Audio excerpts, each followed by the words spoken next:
I'm Mac Mayer, so glad to connect with you.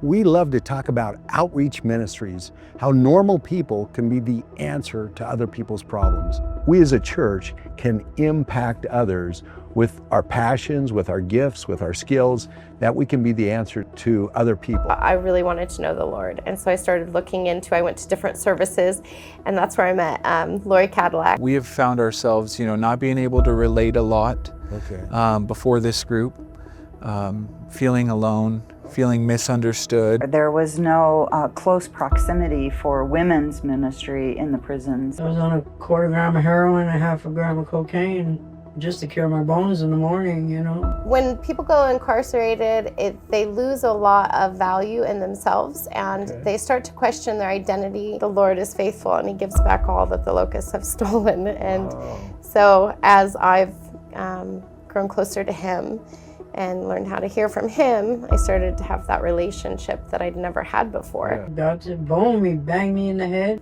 and He said, that was it. He said, you're done. Pedro came forward and they asked him, Pedro, would you like to accept Jesus into your life? And Pedro, clear as day, he said yes.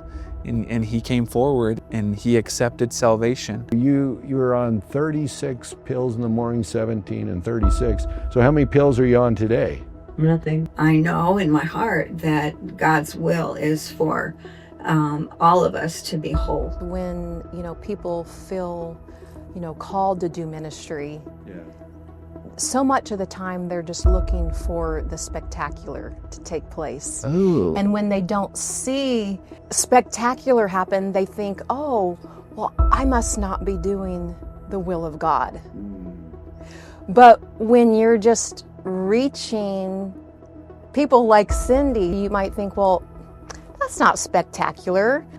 But I would say that in the Lord's eyes, that is spectacular.